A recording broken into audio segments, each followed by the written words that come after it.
أعوذ بالله من الشيطان الرجيم بسم الله الرحمن الرحيم فاليوم ننجيك ببدنك لتكون لمن خلفك آية وإن كثيرا من الناس عن آياتنا لغافلون فَالْيَوْمَ نُنَجِّيكَ بِبَدَنِكَ، آج کے دن ننجی کا ہم بچا لیں گے، ایک ترجمہ، اور ننجی کا ایک ترجمہ یہ کیا گیا کہ ہم بلند کر دیں گے۔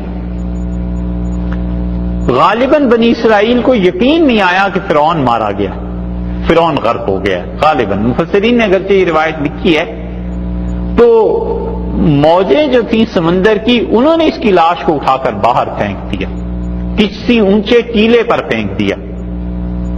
اور نجات اور اس قسم کے لفظ اونچے ٹیلے کے لیے بھی عربی میں استعمال ہوتے ہیں۔ نجات کہتے ہی اس چیز کو ہے کہ آدمی کسی ایک جگہ سے نکل کے اس سے بلند تر ہو گیا، مصیبت سے بلند ہو گیا نا۔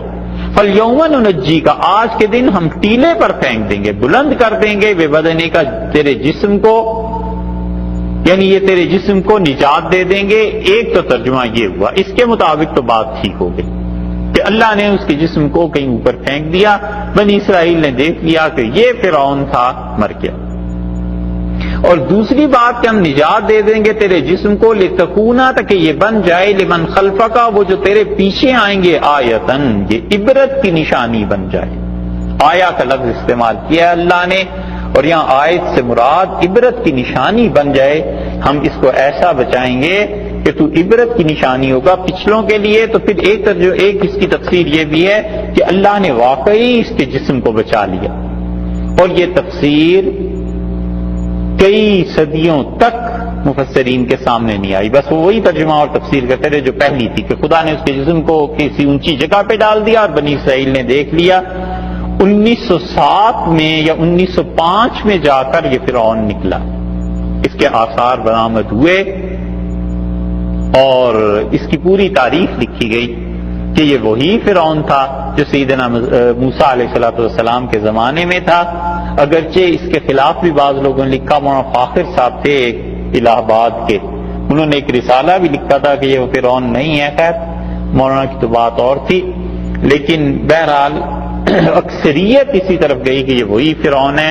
پھر انگریزوں نے اس پہ ریسرچ کی، پھر مصر میں رہا، آج کل شاید پیرس میں کہاں اس کی وہ ممیز جو ہوتی ہیں، جی رامسیس سیکنڈ جو تھا،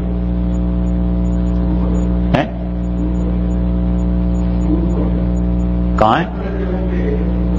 ہاں مختلف جگہوں پہ ہے، پھرتا رہتا ہے، بس تاکہ ہر جگہ لوگ اسے دیکھیں اور عبرت حاصل کریں۔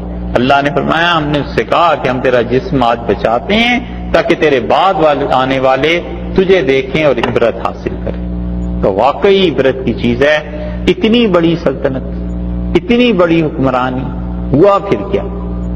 یہی ہوا کہ خدا کا عذاب آیا، وَإِنَّ كَثِيرًا مِّنَ النَّاسِ، اور لوگوں میں بہت سے ایسے ہیں، عَنْ آیاتنا، جو ہماری ان باتوں سے، ان نشانیوں سے لغافلون، دھیان نہیں کرتے۔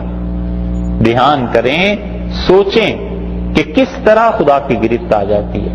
جو لوگ کبر اور شرک اور کفر کے ساتھ اور لوگوں پہ ظلم کے ساتھ زندگیاں گزارتے ہیں، اللہ نے کہا ہے کہ ایسی عبرت کا نشان ہم انہیں بنا دیتے ہیں۔ لوگوں میں اکثریت ایسی ہو گئی جو ان چیزوں پر غور نہیں کرتے، یعنی سوچتے سمجھتے نہیں۔